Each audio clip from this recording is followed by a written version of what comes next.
Hello selfies, how you all doing? I am doing well, my peace and blessings. Welcome back to the channel. So I received a message from one of the selfies here to discuss imposter syndrome and also to discuss how one can manage imposter syndrome. Let's start off with defining what imposter syndrome is, because this syndrome is common to a lot of us, even though we don't recognize it in us or we don't recognize it in other people. It is a very common, syndrome that people deal with. I'm going to add my own spin to this as to what it is, and how to help yourself to overcome imposter syndrome. So let's talk about what it is.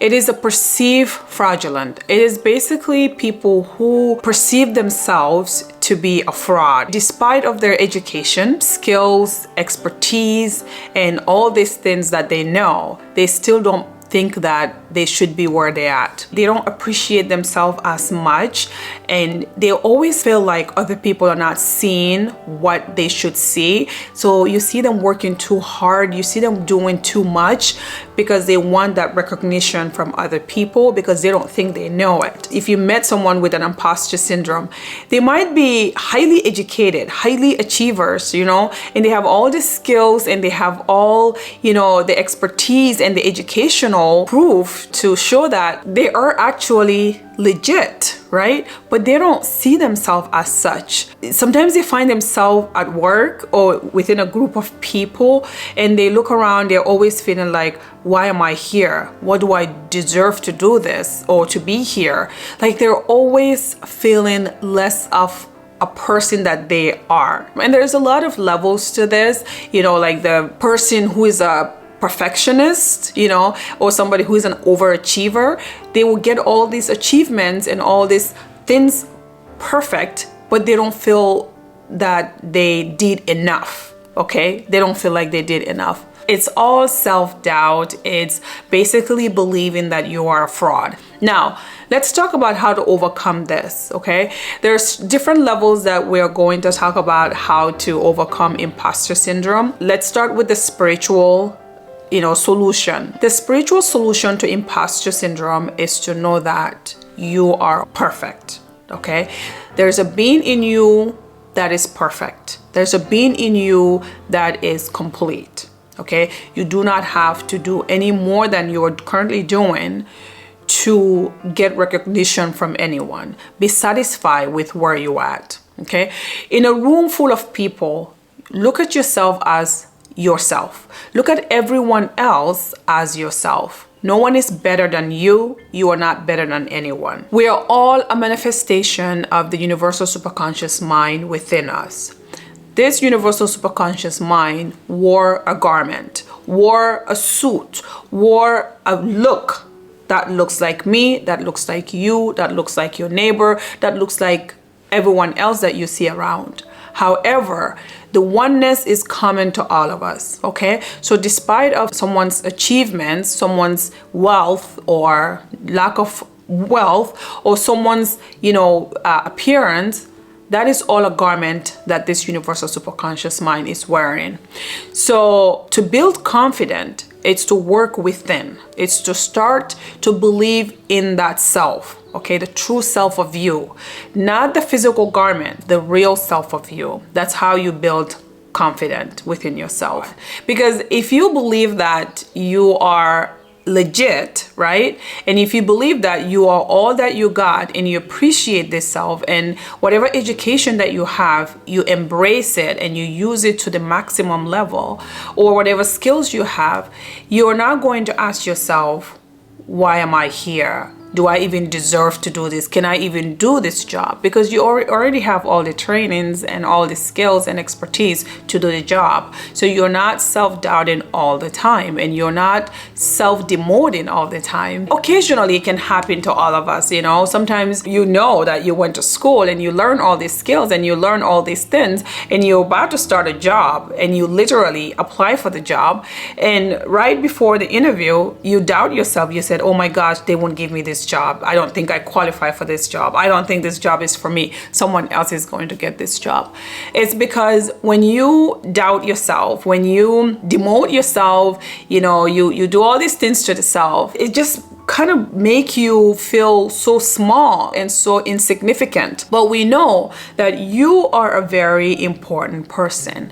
You are a very important person because there's no one that is you. You are the only being or the only person in this world that has your same personality, your same, identification and everything. And if you want to prove that, go ahead and take your fingerprint and compare it to the whole world. You would not find anyone that looks like you or that has the same fingerprint that is identical to yours. So what does that tell you? You are a very important person. Okay, despite of what you think of yourself, you're judging the garment, you're judging the suit that this universal superconscious mind is wearing. Well, when you judge the suit, the universal superconscious mind sits there and watch you because that's what you want to believe in, okay? But it knows within you that it is all perfect. She is all perfect. He is all perfect, okay? So align with the universal superconscious mind, this being, and identify yourself as the best of all creation. Identify yourself as, I am a very important person. Actually, selfies, you can use this affirmation, stand in front of the mirror, and you tell yourself, I am a very important person. As you keep saying this to you and you start to believe these things that you're telling yourself, the syndrome of imposturing or the perceived fraudulent belief system that you have will start to disappear. So it is very important, selfies, to affirm to yourself these positive statements or phrases. I am a strong believer of prayers. I am a strong believer of affirmations. Whatever I have doubt in or I don't know, I just surrender to the universal superconscious mind and I start to fill my mind with positive affirmations. You also want to recognize within yourself that you do possess these type of belief system about yourself, these type of feelings about yourself. When you recognize things and you accept that this is something that it's with me, then you're able to formulate some plan of care to work towards solution. So that is one way you can manage or you can handle this imposter syndrome. And another way that you can help yourself to manage the imposter syndrome, especially when it comes to accepting compliment, learn how to accept compliments and even be happy and joyful when people give me compliment. For example, if they say I am beautiful, I don't doubt that I'm beautiful. In my mind, I tell myself, yes, I know that. Before I tell the person, thank you very much for believing that I'm beautiful. So I always talk within myself first and calm myself first and accept, the compliment and tell myself, yes, you deserve it. Yes, you are beautiful. Then I will look at the person and say, thank you very much for knowing that I am beautiful. That's what I would suggest to you when it comes to the imposter syndrome. And as always, there are people outside of you that you can consult. You can consult a therapist. You can consult a counselor. You can consult even your friends and families. Someone trustworthy, right? Someone who can hold you accountable and remind you of your qualities that you possess, the certifications that you have, the education that you have, the skills that you have, and the expertise that you have. Because sometimes it takes a village to raise a child, right? So having the community of support is always important in your life also to help you with imposter syndrome. However, what I believe in is that everything can be worked within the self. The therapist will give you the information, but you got to work within yourself. The counselor will give you some exercises, but you got to work it in within yourself. Your friend will give you all these suggestions and confirmations and all these, recognitions and things like that. You must be the person who accept them, who agree with them, and who work within yourself. So the self is really where the whole drama occurs, okay? It all happens within the self. I hope this video helps. I hope this video brings you peace, joy, happiness, and prosperity. Peace be upon you and God Almighty's blessings.